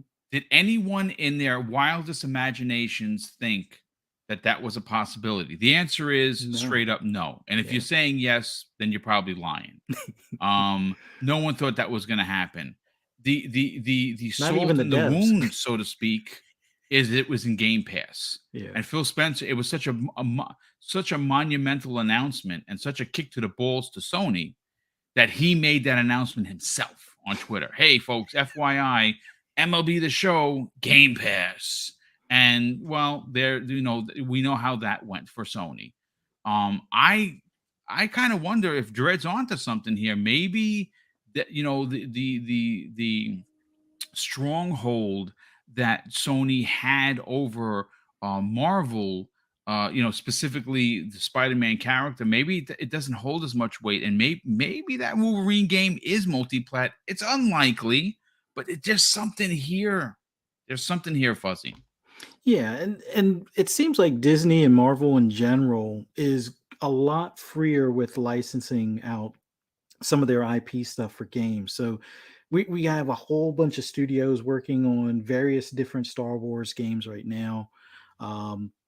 There wasn't as much of a notice on their D23 as far as like Marvel games in general. Like we already knew about like the Midnight Suns and such. But I would have to believe that there's probably a good bit more either in production or in the early stages, as they would say, and being worked on here, probably fairly soon. And if coalition is involved, oh, we're going to be in for a treat. But if it's kind of like what Dreadpool had hinted to, man, I honestly believe the level of salt on gaming Twitter would just pretty much shut down the app for like you said, for weeks. So I would love to see it just for the breakdowns, but in general, I think it's time we get something from Marvel, whether it's an actual Deadpool game or some sort of X-Men game or anything in that relation would be awesome to see. I agree. And Web Dave, let's get your final opinion on this, brother. Mhm. I mean, is there fire where there's smoke, or are we wishing this into existence that may never happen? Again, I know Microsoft, their social media team, they are on point, and they're constantly they have their fingers on the pulse of what's going on. We know Wolverine is exclusive for PlayStation. It's going to be a monster-sized game for Insomniac Games. If you look at what they've done in their past, it's going to be amazing. There's just no doubt about it. But there is room for questioning on whether or not there's a stronghold still being held by Sony. And I don't think there is. I think there's something that could possibly be said about maybe. I mean, again, maybe it's not Insomniac's games. Maybe the coalition is actually working on a Deadpool game. Man, that would be awesome. I mean, since we are in speculation town, that would be awesome if that happened. It would be great if they brought the Wolverine game was like you said, like with the other MLB The Show type thing. It was like, hey, cool, we're bringing it everywhere, or timed exclusive type thing. That would be awesome too. That would work because eventually it would come to the Xbox. That'd be great. My hope is that it is an X-Men type game with the entire X-Men. I think it would be The roster would be sick, dude. Oh my gosh. And then I mean, even if you made it some kind of 4-player cooperative type game with the main characters of Wolverine, Cyclops, and just I mean, just imagine the kind of and Storm, the kind of game you could have, and you could my God, that would be amazing. That's what I'm really excited if something like that happened, because like you said, we know the X-Men are out there. We know the X-Men are coming to Marvel from the Fox license. So we know those things are happening, and they're teasing that stuff are getting closer.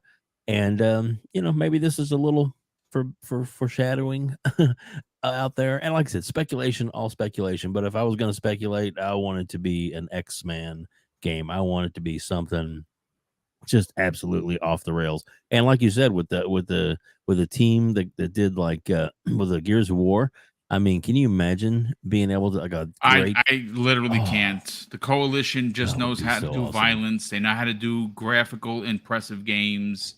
They're the masters of the Unreal Engine, and a game of this ilk, being made by them using Unreal Engine 5 would be a showstopper. Like it would be one of those games that, again, Gears, like Crispy said, is a couple of years out.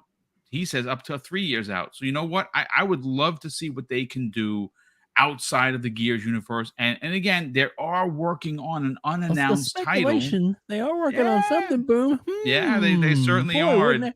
Wouldn't that just blow everybody's damn mind? I mean, everybody would be like, "What the hell?" if that happened. So speculation town, I know, but bring it, bring everything, bring the sauce, bring the dread, bring it all. Well, listen. Let me catch up on the last super chat, and then we're going to get everyone out of here so you guys and gals can start your Friday off. Jesse DeBarrios drops an additional, very generous $5 super chat and says, I heard DC is licensing out their characters like Batman in the Spawn universe, so maybe DC may want to play ball with Xbox. You know what? I know, listen, Phil Spencer has talked publicly about not being able to have control of IPs, and that's why he doesn't really dig the whole licensing thing. And I totally get that, but contracts can be done in a way that benefits everyone. And I think that Microsoft is literally due its own Marvel game, its own Image game with Spawn or DC, or pick pick whoever you want as your favorite flavor for heroes. I'd love to see a Captain America game, and that's just me. Definitely. But ladies and gentlemen, I want to say a big thank you. We had over 400 people here, almost the entire show. The super chats were nothing short of inspiring because they just keep coming in, and obviously it's our way of being able to give back to this community because we tuck those away to not only buy new programs and equipment for the show to make it run better, but we also use it for massive giveaways. We did one last Friday, which we gave away $500 worth of digital gifts. There's a second one coming for Mrs. Boom's birthday bash. That's going to be the first week of November. And then in December, folks, for the first time in channel history, we are giving away $1,000 worth of digital items live on the air. It's our Christmas with Mr. and Mrs. Boomstick. This will be our 4th annual, and it's the most money that we have ever given away at any one show. 500 up front, 500 on the back end, and everyone is welcome, including our international viewers.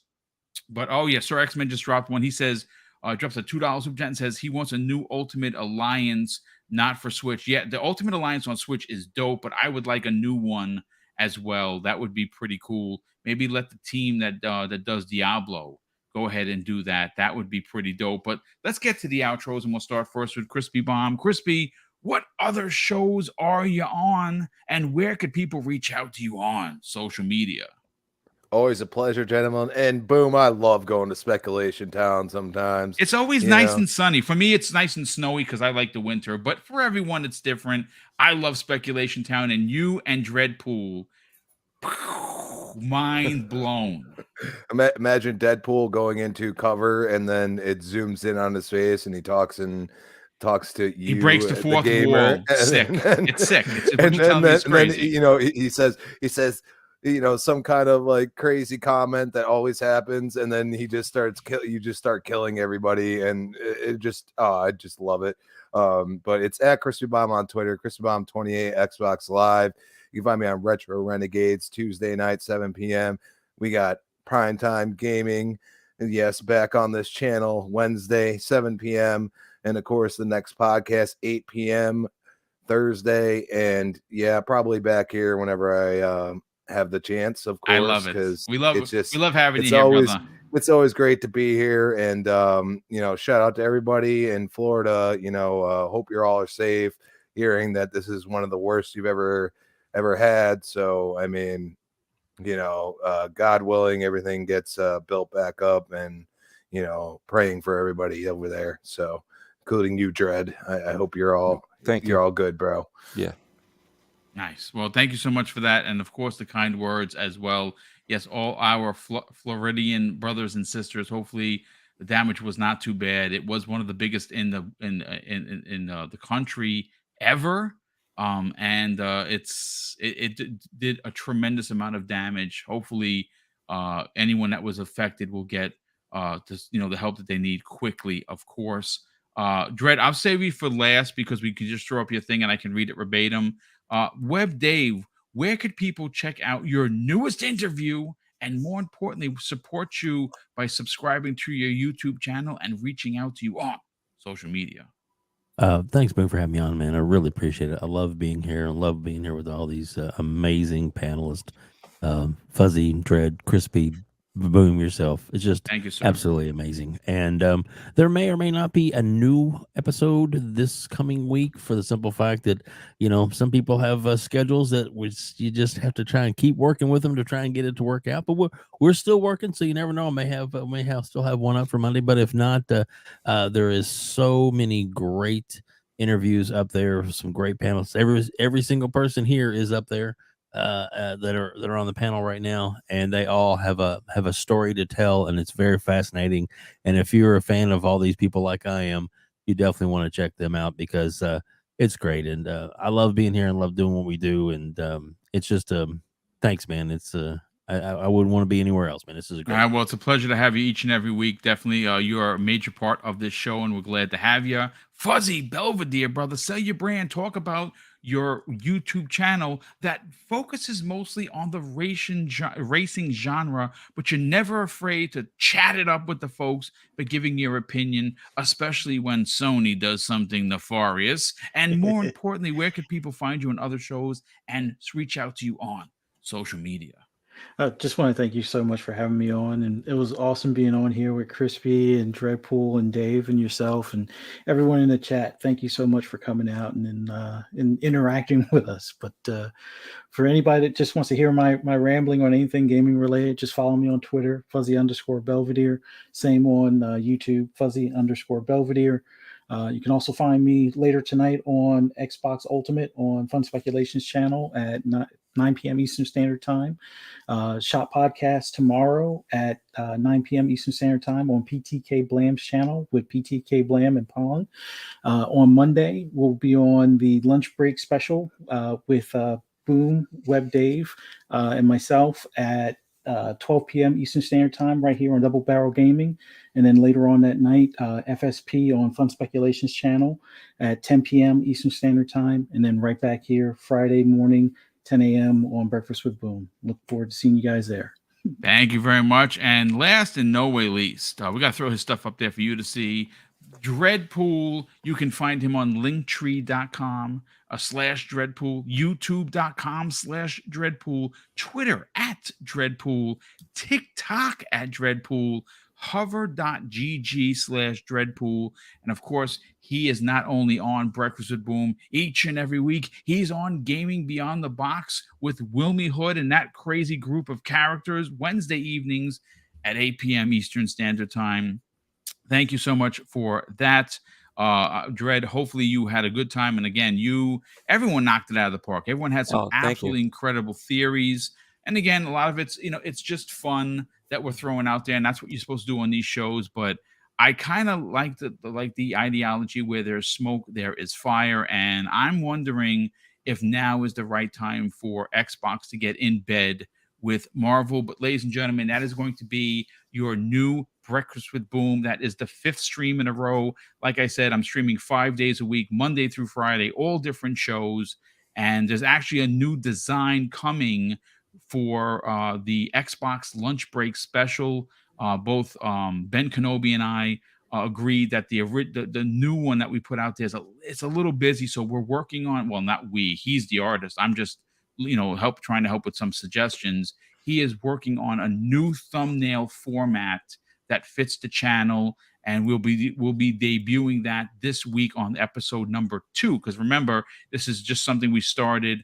But of course, I'm going to close out the show, folks, with something that's important to me. Hopefully one day it'll be important to you. And that's something that my dad taught us when we were kids. And he would say, Craig, treat others how you want to be treated. And also, it doesn't cost anything to be nice. You live by those rules, son. I can guarantee you're going to have an awesome day. So take care, everyone. Have a great weekend. Enjoy gaming on wherever you enjoy gaming. And we'll see you next week on the newest episode of Breakfast with Boom.